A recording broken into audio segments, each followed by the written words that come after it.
l'invité de la matinale. KTO Radio. Focus ce matin sur le dialogue et la paix en République démocratique du Congo. Notre invité est le secrétaire général de la Conférence épiscopale nationale du Congo, Monseigneur Donatien Chollet. Bonjour. Bonjour, Maxence. Merci beaucoup d'avoir accepté notre invitation. Fin août, les évêques congolais ont remis une feuille de route au président Félix Tshisekedi pour promouvoir activement la paix en RDC. C'est un document travaillé conjointement avec les différentes confessions religieuses présentes dans le pays. Je voudrais, Monseigneur, revenir sur cette feuille de route et sur les propositions faites par les instances religieuses nationales. Il y a 4 grandes étapes. Tout d'abord, il s'agit d'instaurer un climat propice au dialogue. De quelle manière ça peut se faire ? D'abord, j'aimerais préciser que cette feuille de route qui a mis d'accord les principales confessions religieuses du pays a été travaillée aussi en collaboration avec une équipe de la présidence de la République, nous confiée par le président Tshisekedi. Alors,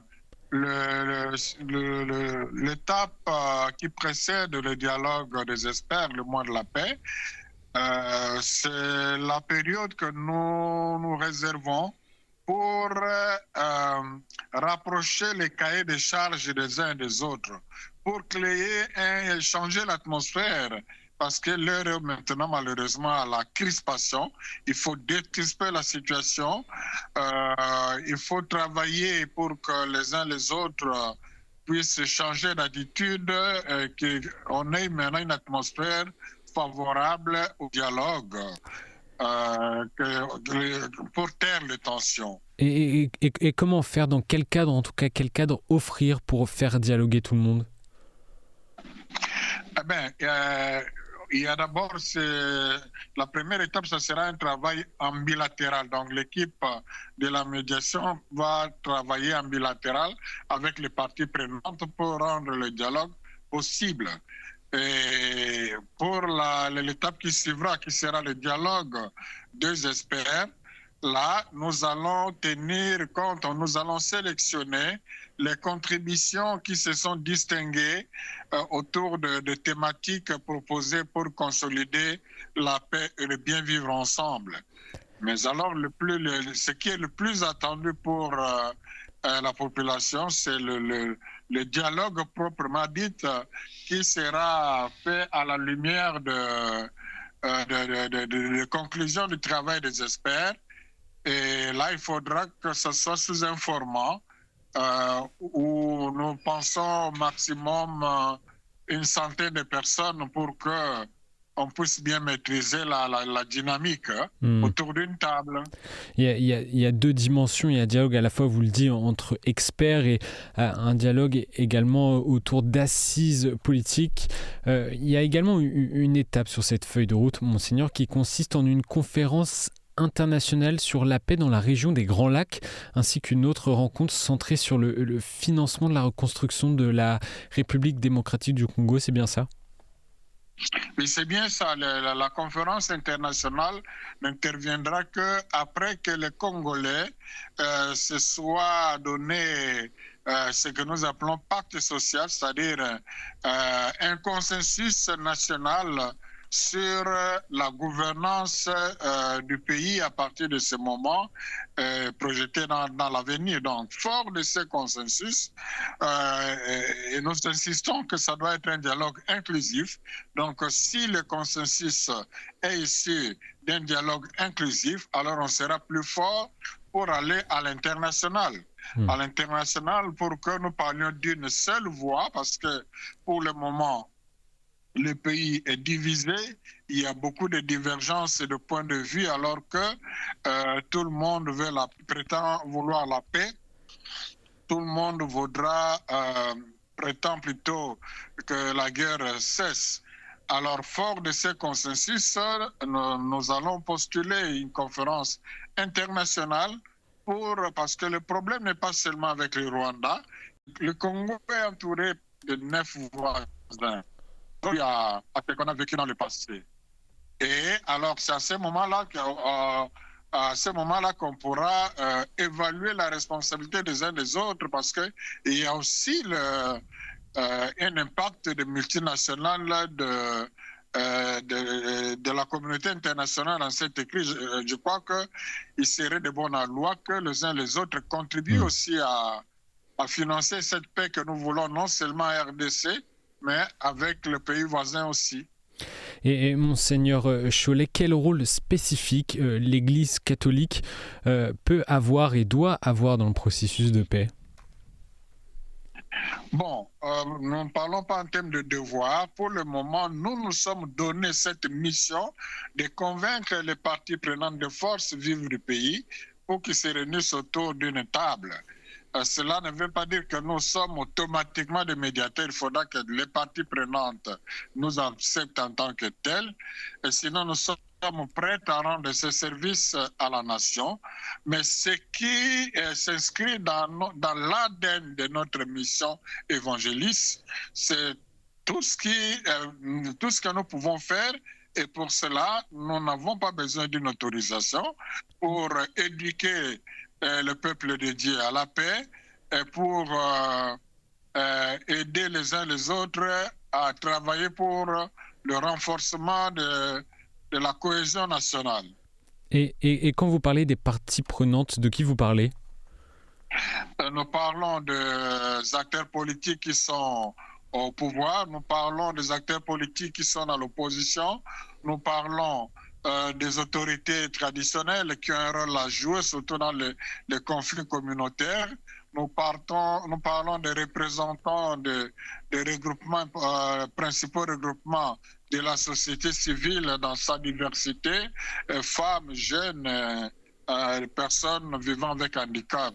Je voulais que l'on précise. Monseigneur Chollet, il y a une dizaine de jours, le président congolais, en marge d'une conférence pour la paix, a dit qu'il n'y aura jamais de dialogue en dehors de sa propre initiative. Je ferme les guillemets.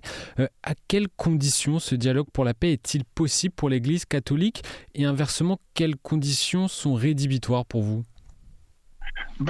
Pour nous, ce qui est non négociable, si c'est nous qui devons accompagner la nation, c'est qu'on ne s'engagerait pas dans un dialogue qui n'est pas inclusif. Au moins, c'est la position de l'épiscopat jusqu'aujourd'hui. Alors, mais nous reconnaissons aussi la nécessité de faire ce travail dans le respect de l'ordre constitutionnel, parce que nous avons un chef de l'État en fonction, donc nous ne pouvons pas l'ignorer. Voilà pourquoi, bien que la feuille de route est là, nous ne voulons pas commencer quoi que ce soit de façon officielle sans qu'il lui puisse poser un acte d'État pour donner l'ego. Et c'est ça, je crois, qui lui fait dire que sans son initiative, rien ne se fera. Et nous lui faisons cette concession parce que c'est lui le garant de la nation. Mais cela ne veut pas dire qu'il va dicter à n'importe quelle forme de médiation ce qui devrait être fait. Les autres parties prenantes ne viendraient plus, alors on n'aura pas de dialogue. Il y a des enjeux politiques, il y a des enjeux sociaux et il y a des enjeux autour de la crise sécuritaire grave, notamment dans l'est du pays, dans la région du nord et du sud Kivu, en partie sous contrôle des rebelles de l'ACF et du M23, de l'ADF et du M23. En juillet dernier, le gouvernement du président Tshisekedi et les groupes rebelles ont signé une déclaration de principe ouvrant à la voie à une paix durable. Où en est, Monseigneur, la situation dans le nord et le sud Kivu notamment? Sur le terrain, la situation n'évolue pas tellement. Donc, ici et là, il y a encore des poches d'insécurité. Et nous sommes informés que du côté de la rébellion, on est en train de renforcer les capacités de ceux qui combattent en nombre et en formation. Tout ça, c'est pour quel objectif? On s'interroge. Du côté du gouvernement aussi, on apprend que on renforce aussi des positions militairement.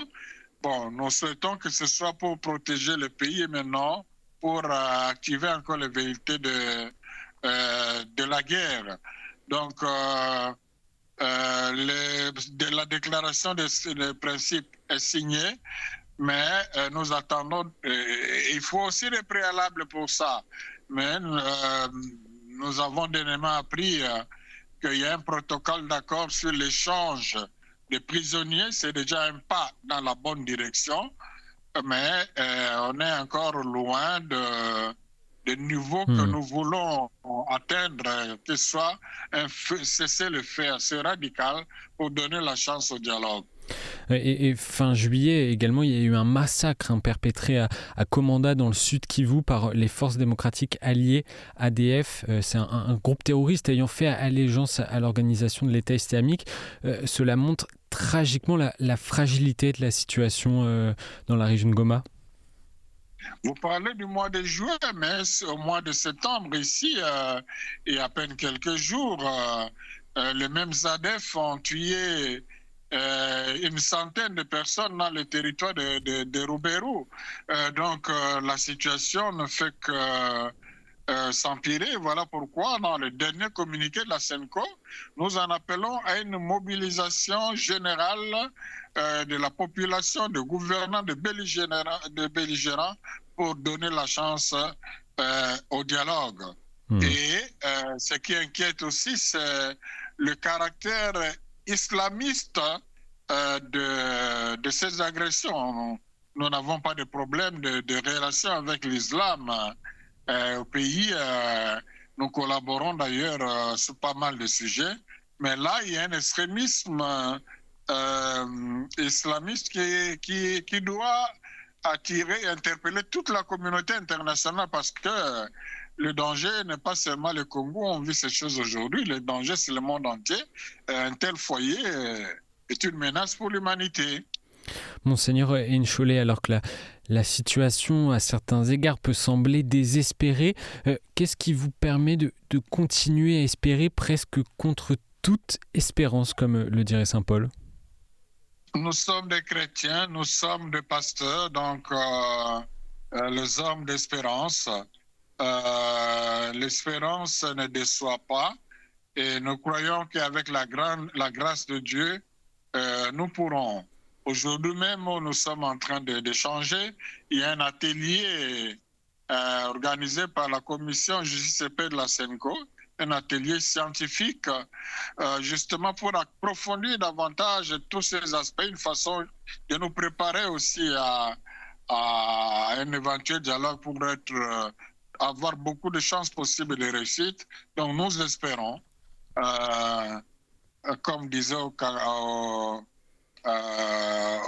Obama, donc nous croyons, nous pouvons. Merci. Merci beaucoup, Monseigneur Donatien Cholet, d'avoir accepté notre invitation. Je rappelle que vous êtes le secrétaire général de la Conférence épiscopale nationale du Congo. Bonne journée à vous. Merci beaucoup à KTO.